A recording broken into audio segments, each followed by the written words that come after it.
It's time to talk LSU baseball with Mike Scarborough and Kendall Rogers of D1 Baseball. This is Batter Up. All right, postseason NCAA Baton Rouge Regional. Kendall Rogers of D1 Baseball in the house. This is his, I guess, equivalent of NFL playoffs, Super Bowl for him, and coaching changes, coaching searches, everything going on top of always something this time of year.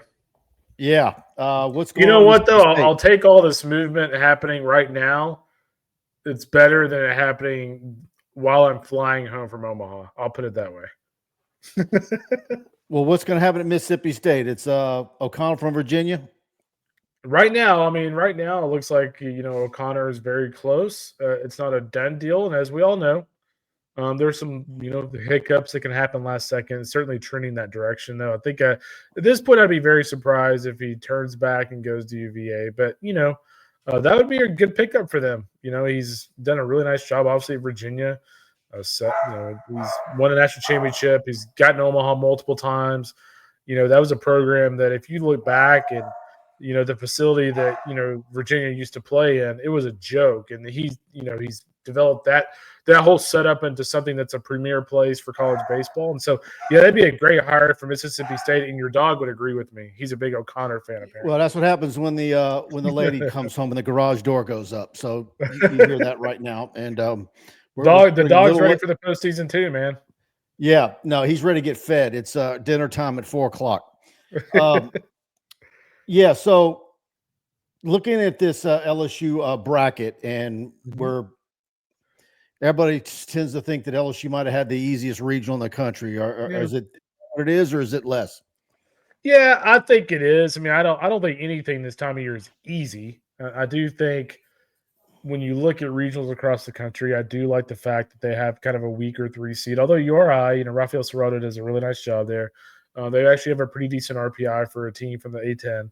DBU is the interesting team for me just because, I don't think it is, I don't think it's a vintage DBU team. And what I mean by that, when you think of vintage DBU, think of a team with an ace with just outrageous numbers. You think of Ryan Johnson, who's a top round pick, recently for the Patriots. This is a team that's different from that. Micah Bucknam is certainly a name that you guys will remember around there a little bit. ERA over 4. You've got James Ellwanger, who has a big time arm. He's up to like 98 with his fastball. But again, ERA over 4. 78 strikeouts and 53 innings. Pretty good, pretty good K to innings pitch ratio there. But again, it's not a staff that I feel like will waltz into Baton Rouge and shut teams down. I do think they can still hit, though. I think if you look at the return of Tom Poole, that was a thing that, a guy that when I was talking to Dan Hefner a couple of weeks ago, he's like, hey, I think the complexion of our offense is much different when Tom Poole's back in the lineup. Chayton Krause, certainly a big-time power hitter. And then my man Grant J. I feel like Grant is in like his 19th season with DBU. I've definitely been writing about him for at least 4 years. And so, he's having yet another big year power-wise. And Nathan Humphreys, to me, is a guy along with Keaton Grady who LSU really needs to watch if they end up playing them in this bracket because, Grady and Humphreys are both guys who can hit for a little bit of power. Humphreys more than Grady. But when you look at those two guys in specific, they can really run. 17 stolen bases, 19 stolen bases. That is what a team like DBU is going to try to do against if they play LSU. They're going to try to run. They're going to move runners. They're going to do things that maybe LSU isn't quite used to because let's face it, in the SEC, there are a lot of teams that play station-to-station offense, and DBU is not that type of team. So it's going to be an interesting field. I think, URI real quick, just kind of touching on those guys.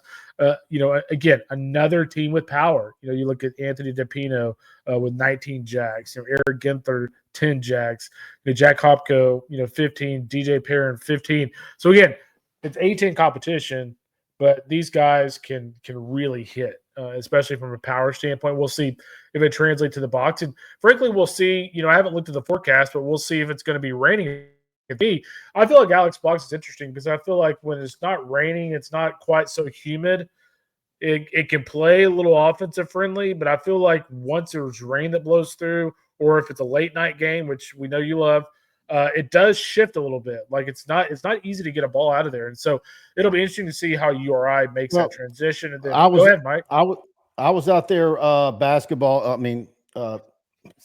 I was out there at the baseball practice this morning, and it wasn't that bad. But I can tell you at 2:00 today, if it's going to be like that, a repeat tomorrow.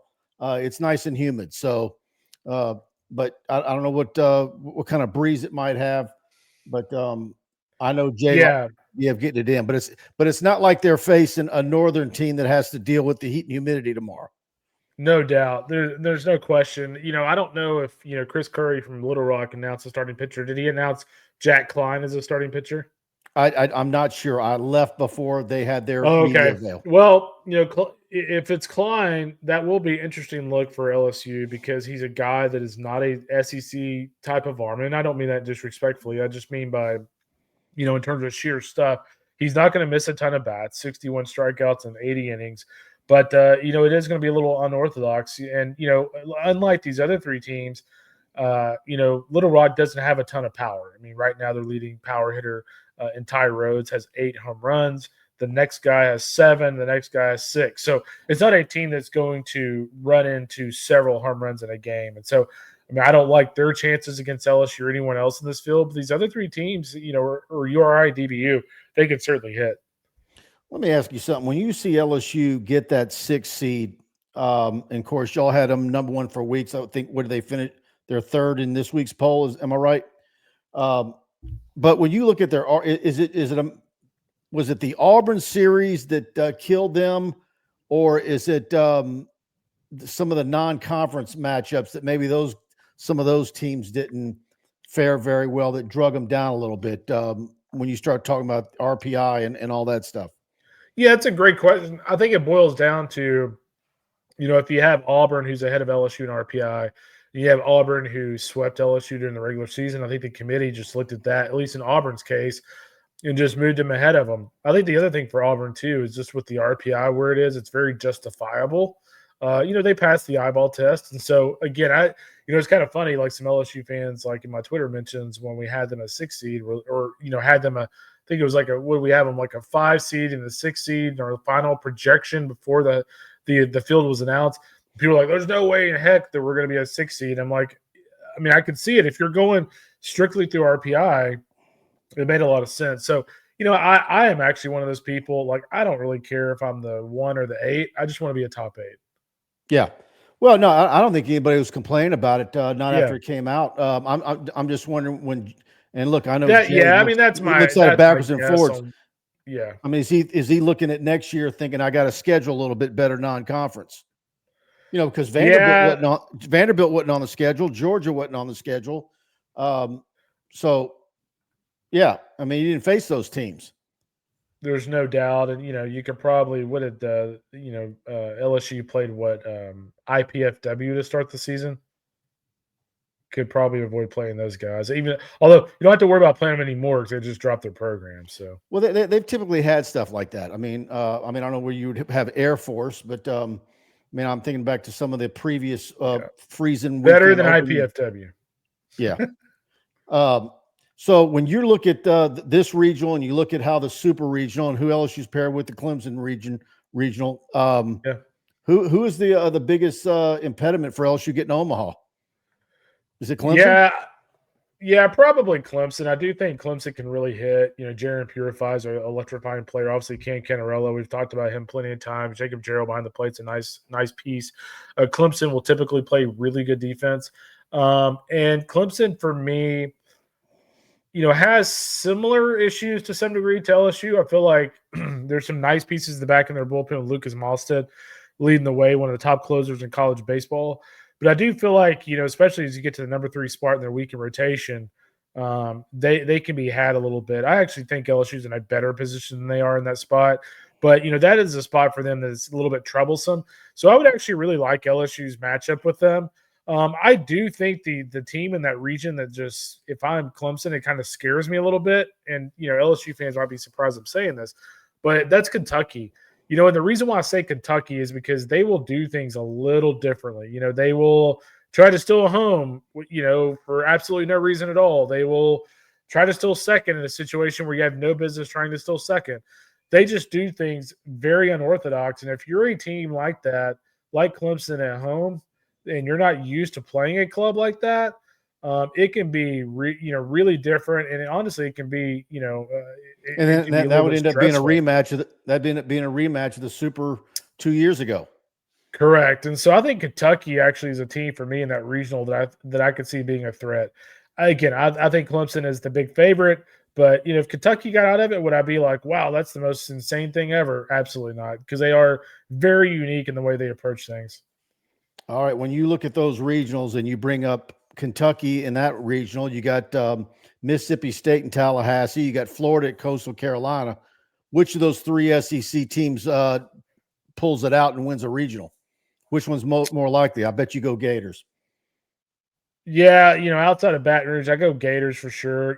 What's kind of funny is I'm actually looking at our bracket challenge right now. By the way, for watching us, go to the D1 Baseball Bracket Challenge. You can create a group for your friends there down at Baton Rouge in Louisiana, and you can have some fun with that and do a bracket game. But just looking at the stats on Florida, I have to see if it's still the same as it was yesterday.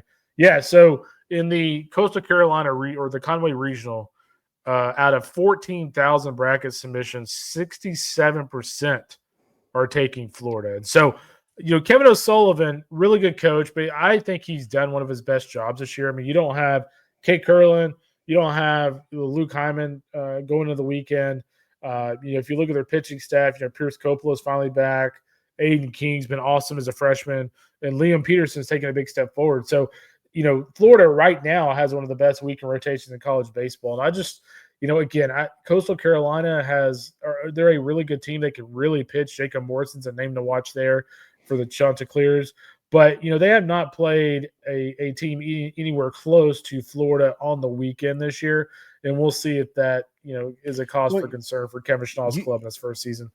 You just brought it up, and it's like, of course, Schlossnagle gets SEC Coach of the Year. But when you're talking about who did a great coaching job, if you were to put out a top 6 or a top 5, what kind of argument could you get 2 through 5? I mean, you're 5 guy, you can make an argument for the second best coaching job. I mean, how deep do you go? 7 or 8? I mean, and is it really? Yeah. I mean, who would be your second best coaching job of the year in the league? Who should be the runner up to Schloss? Oh boy, that's a great question. I mean, probably Corbs. I mean, it's hard to say that because they were like a preseason top 12 team, but I definitely thought Vandy at the midseason mark looked a little rusty. I didn't feel like they looked that great offensively, but over the last month they've been very offensive, very powerful, and they're pitching at a really high level. So probably Corbs would be my next guy, frankly. Okay. It's kind of hard to pick LSU. Well, it's kind of hard to pick LSU or Florida because we have to me, you got to factor in, what they drew schedule-wise. How much did they lose from last year's team? How did they finish? Butch Thompson? I think we had Auburn 22 or 21 preseason, and they're number 9 in our latest top 25. Auburn could be in the mix. You can make an argument there as well. Absolutely. Yeah, there's all, hell, you could even bring Bianco into the discussion. If you really wanted to, he wouldn't be my pick, but it's not it wouldn't be the most egregious thing if you pick my Bianco. Well, yeah. I guess you'd have to go back and see who's hosting and who did you have picked the lowest in the preseason, and look where they're at now. All right, Kenny Haines, let's hear from him. Kenny Haines is a proud 1989 graduate of LSU Law School with a passion for justice. Kenny stands out as the only lawyer in the state, board certified in both appellate practice and family law. Drawing from 34 years of trial experience, Kenny has navigated the most complex aspects of real people's lives. If you need help in Northwest Louisiana with a family issue, legal issue, or a highly skilled trial attorney, call Kenny 318-222-2100. All right, we thanks Kenny for sponsoring these shows each week. I know you were talking about it was going to be either Baton Rouge or Texas or Austin for you. I don't see where the Baton Rouge Regional is very enticing for you to make that trip, or Or am I? No, I'll be in Austin. Yeah, I'll be in Austin, where I actually think that could be a pretty intriguing regional. I mean, I think if you look at UTSA, Pat Hallmark has done an incredible job there. They're very offensive. They've beaten Texas this year. Granted, it was a midweek game, but I think UTSA can be dangerous. And Kansas State, let's not forget, just a year ago, they waltzed into Arkansas and smacked the Razorbacks around a little bit. Now they hope lightning strikes twice at an SEC venue there in Austin this weekend. So I actually think that regional could be pretty competitive. LSU, if things go to form in the Baton Rouge regional, will play at 8:00 Sunday night. So you know what happens with weather and summer nights, and that you could be playing with disaster and have a. Well, I heard a rumor that LSU fans don't drink after 6 on a Sunday. Yeah, that's a challenge. By the way, we can go ahead and debunk that right now. We can go ahead and debunk that. Oh, yeah. Man. No. All right, promote what y'all got. I mean, this is y'all's big time of the year. Oh, man, we got so much stuff. We've got regional previews for every regional. We've got the bracket challenge again. I think there's 14,000 submissions. We have a lot of prizes this year. Chinook Cedar has a lot of prizes for us. Tecovas boots. You get some custom boots made and branded from Tecovas. There is a store, I believe, off of trying to remember Segan, is maybe Segan Lane it's off of, but there's a Tecovas store in Baton Rouge. It's in Perkins Row. Yeah, exactly. I knew it was over there somewhere. But those guys in Turtle Box, my friends at Turtle Box, if you win, you get a couple of free Turtle Box speakers of value, and that's like $750 to $800. They're worth it. I've got a couple myself. They're pretty awesome. So I'll tell you what, play the game. Man, tweet that game out and at me, and I will retweet it. And also, for your that's your setting up the groups thing, right? That's what the prizes are for. Yeah, if you win the overall, if you win the overall bracket challenge out of like 15,000 people, that's major kudos for you. Well, I finished 30th last year out of 16,000 submissions. Did you finish the highest on y'all staff? Yeah, I think I don't want to throw anybody under the bus, but I think the next person finished like 1,900. Who was that? I think it was Mr. Fit, but it's not easy to do those bracket challenges, man. It's like one thing goes wrong, your whole bracket's screwed. But yeah, we got the other thing I would tell people is if you go to D1 Baseball, you can use the code Omaha30, get 30% off. Go click on the regional snapshot from Bradley Smart, one of our new additions this season. It's pretty awesome. He's got literally a detailed field with like who goes where for every team in every regional.